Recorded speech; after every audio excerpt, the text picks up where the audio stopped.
Well, anyone who's deterred by the finances, I'd say it's the best investment you'll ever make. And if you think you've got the ability to benefit from it, do it. Because if you think it's tough getting a job as a graduate, try getting a job without a graduate degree, without an undergraduate degree. Equally, I think that the headlong rush into the abolition of public support for humanities courses and all of the burden going on to the student means that British universities suddenly are charging more than the average for American state universities and more than French and German and Dutch universities. And I think that's quite dangerous, because if you live by the market, dangerous, you die by the market. And this evidence this week that pretty much all the universities are going to £8,000 plus, in a way you can understand why, because they've got to charge, I think, 7.6 or 7.8 just to stand still in terms of their own teaching grant.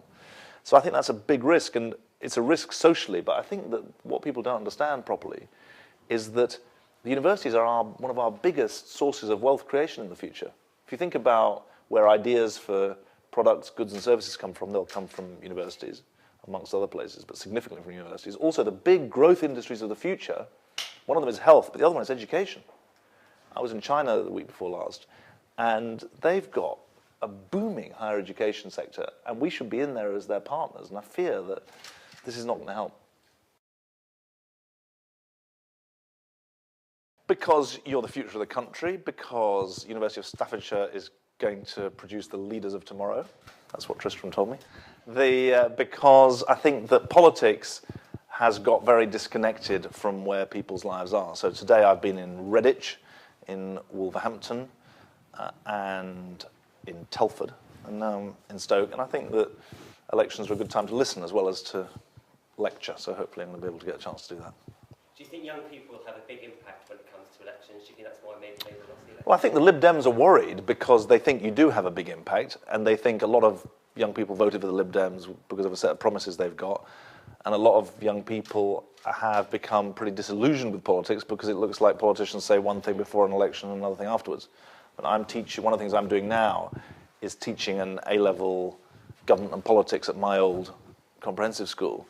And the 16-year-olds there doing AS levels, I mean, they think that the art of politics is to have the maximum difference between what you say in advance of the election and what happens afterwards, because they feel betrayed by what the Lib Dems have done. Equally, I think it's really important the Labour Party doesn't get itself into a position where it believes that it's virtuous and perfect and has got nothing to improve upon. I mean, we've got our own history to understand and come to terms with. So I think that young people are important, and I think that you can help bring idealism, but also a sense of rigour to politics. We took a kicking in the general election, and we've got to show people that while we are bloodied, we are not bowed. And so I think this local election is a chance to be out there saying we want to listen, we want to get back on side, we want to really become a voice for your concerns. And so today I've been in Wolverhampton, in Redditch, I've just come from Telford, and there, at each stop, 30, 40 Labour activists were knocking on doors, and I was knocking on doors with them. I mean, it's a bit of a shocker for people when I ring the bell and they sort of see me standing there. I think that most of the time when politicians say we don't read the opinion polls, they're not telling the truth. But actually at the moment, in the first year of a parliament, don't take the polls too seriously. No politicians are really taking the polls too seriously. What's important is the fundamental arguments. Now, I think the government have made the wrong choices for the country. The wrong choice on the economy, where growth is down and borrowing is actually being scaled up. Wrong choice on health. Wrong choice on crime and issues of antisocial behaviour.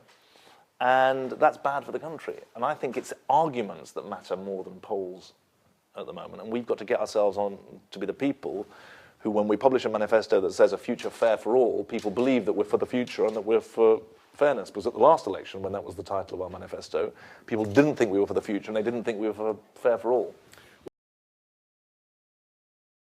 Well, I think what Pervez has done, and what I think Roger Lawrence in Wolverhampton as well, who I was talking about that too, you see, what they've done is they've shown, even in small ways, how Labour can make a difference. So here, the Labour priorities in Stoke are different from Tory priorities. And the way he's trying to protect people from the national onslaught, in Wolverhampton they're doing it, they've done it on cheaper school meals, free swimming. They've managed to keep that by cutting in other areas. In the Tory council in Telford, they're spending £57 million on a big new building.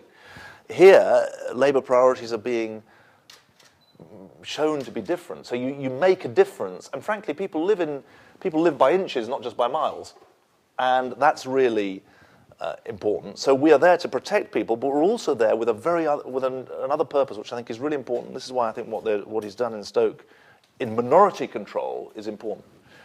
You see, the next Labour manifesto is going to be written by the pioneers in local government, because there is nothing so powerful as saying, Mrs. Jones on this street has benefited from a community improvement programme that has brought employment and safety and improved housing together. And what Mrs. Jones has got on Acacia Avenue in Stoke, we want to see done nationwide.